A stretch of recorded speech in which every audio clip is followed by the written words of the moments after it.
Di akhir episode 12, Ji-young mulai mempertimbangkan untuk mengakhiri kisah cinta bertepuk sebelah tangannya pada Yeon-soo.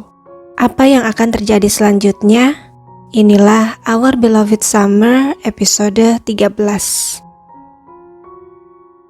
Episode 13 dibuka dengan ungkapan hati Chaeung tentang hubungan pacarannya dengan Yeon-soo. Chaeung bahagia bisa berpacaran lagi dengan Yeon-soo. Namun, Chaeung masih bertanya-tanya apa sebenarnya alasan Yeon-soo memutuskannya dahulu. Di sisi lain, Yeon-soo sedang khawatir karena menurut sebuah artikel, pasangan yang berpacaran lagi setelah putus sebelumnya masing-masing akan memiliki ekspektasi yang rendah terhadap pasangannya karena merasa bahwa hubungan mereka akan berujung sama seperti sebelumnya. Yeon-soo kemudian bertekad mengikuti saran dari artikel itu untuk memperlihatkan sisi baru Yeon-soo pada Chaeung agar hubungan Yeon-soo dan Chaeung bisa langgeng. Pagi itu, seperti biasa, Chaeung mengantar Yeon-soo hingga ke halte bus. Sebelum berpisah, keduanya berpelukan dengan bahagianya. Tanpa disangka dari sebuah toko, ternyata ada Eun-ho yang melihat kemesraan Chaeung dan Yeon-soo. Chaeung lalu mengaku pada Eun-ho bahwa dirinya dan Yeon-soo sudah kembali berpacaran. Eun-ho kecewa dan marah karena ternyata hanya dirinya yang selama ini belum tahu jika Chaeung dan Yeon-soo sudah berpacaran lagi. Selanjutnya di kantor penyiaran, Ji-young sedang mempresentasikan hasil suntingan kasar episode 1 dokumenter Chaeung dan Yeon-soo pada seluruh timnya termasuk Dong-il. Dong-il dan tim terlihat puas dengan hasil suntingan Ji-young itu. Di tempat lain ada NJ yang sedang diwawancarai. Dalam wawancaranya, NJ mengungkap bahwa NJ akan membuat dokumenter spesial untuk memperingati 10 tahun debutnya. Di samping itu, dalam wawancara itu, NJ juga mengklarifikasi bahwa skandal pacarannya dengan ilustrator Go-oh itu tidaklah benar. Di rumahnya, Chaeung akhirnya berhasil membujuk Eun-ho yang masih marah dan kecewa pada Chaeung dengan mengiming-imingi kenaikan gaji Eun-ho. Sementara itu, di kantornya, Yeon-soo bertanya pada Ye-in tentang bagaimana gaya berpacaran Ye-in karena Ye-in mengaku bahwa dirinya adalah ahli dalam hal pacaran. Kemudian, terlihat Chaeung sedang menunggu Yeon-soo di depan kantor Yeon-soo. Malam itu, Yeon-soo mengajak Chaeung kencan sepulang kantor. Saat melihat Yeon-soo, Chaeung terkejut dengan pakaian Yeon-soo yang berbeda dengan pakaiannya yang tadi pagi. Yeon-soo beralasan bahwa Yeon-soo ketumpahan sesuatu hingga Yeon-soo mengganti pakaiannya. Selama kencan, Yeon-soo mempraktekkan apa yang disarankan Ye-in padanya hingga Chaeung menyadari keanehan sikap Yeon-soo dan mengomeli Yeon-soo tentang itu. Yeon-soo mengaku bahwa dirinya sedang berusaha memperlihatkan sisi barunya agar Chaeung dan Yeon-soo tetap akur dan hubungan Chaeung dan Yeon-soo bisa langgeng seperti saran dari artikel yang dibaca Yeon-soo. Mendengar itu, Chaeung memberitahu Yeon-soo bahwa Yeon-soo tidak perlu melakukan hal itu. Karena tanpa hal itu, Yeon-soo selalu tampak berbeda di mata Chaeung tiap harinya. Chaeung juga meyakinkan Yeon-soo bahwa Chaeung menyukai Yeon-soo apa adanya. Begitulah akhirnya mereka melanjutkan kencan mereka seperti biasanya tanpa ada yang dibuat-buat.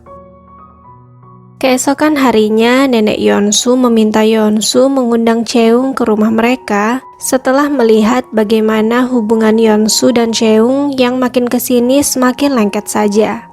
Nenek Yeon-soo ingin bicara serius dengan Chaeung tentang arah hubungan Yeon-soo dan Chaeung. Namun Yeon-soo menolak keinginan nenek Yeon-soo untuk mengundang Chaeung ke rumahnya karena tidak ingin Chaeung terbebani. Di rumahnya, setelah melihat stiker NJ di botol minuman peredam mabuk, Chaeung mengirim pesan pada NJ bahwa Chaeung sudah melihat video wawancara NJ yang berisi klarifikasi NJ terhadap skandal pacaran mereka. Chaeung berterima kasih karena sepertinya NJ memikirkan posisi Chaeung hingga mengklarifikasi skandal itu. Di sisi lain, karena masih kesal pada Cheung yang baru menghubunginya setelah menghilang beberapa hari ini, NJ berusaha mengabaikan pesan dari Cheung itu. Hingga akhirnya NJ berhasil untuk tidak membalas pesan Cheung dengan mengubur HP-nya ke dalam pot. Di kedai orang tua Cheung, saking senangnya dengan hubungan Cheung dan Yeonsu, orang tua Cheung menyuruh Cheung mengantar lauk pauk untuk Yeonsu dan neneknya. Sementara itu, di kantornya, Ji-young terus berkutat mengedit video dokumenter Yeonsu dan Cheung hingga lupa makan.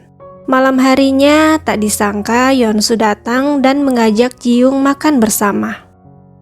Saat sedang makan, Yeonsu menjelaskan bahwa maksud kedatangannya adalah untuk melihat video dokumenternya dan Cheung karena tayangan proyek perusahaannya dengan Sonshop yang muncul dalam dokumenter itu harus dibicarakan dulu bersama pihak Sonshop.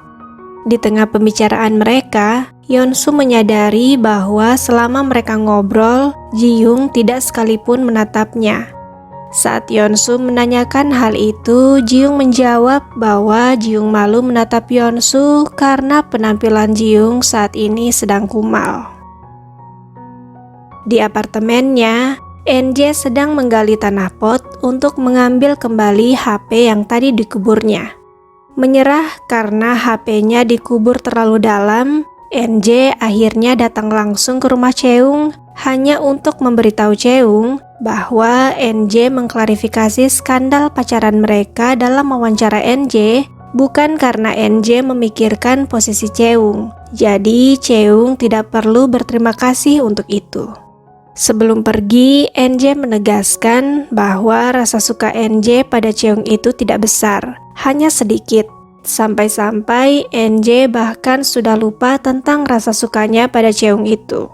Meskipun demikian, jika suatu saat Cheung putus lagi dengan Yeonsu, NJ meminta Cheung untuk menghubunginya. Sementara itu, di ruang syuting, Yeonsu akhirnya menonton video episode 1 dokumenter Cheung dan Yeonsu walaupun masih syutingan kasar. Tanpa disadari, ada Cheran yang melihat kebersamaan Yeonsu dan Ji-young dari balik pintu ruang syuting. Sambil menonton video dokumenternya, Yeonsu terus saja membicarakan Cheung hingga Ji-young gerah dan mengusir Yeonsu secara halus. Adegan kemudian beralih ke Cheung yang saat ini sudah berada di rumah Yeonsu membawakan lauk pauk untuk Yeonsu dan neneknya. Nenek Yeonsu terkesan dengan keberanian Cheung datang menemuinya seorang diri tanpa Yeonsu.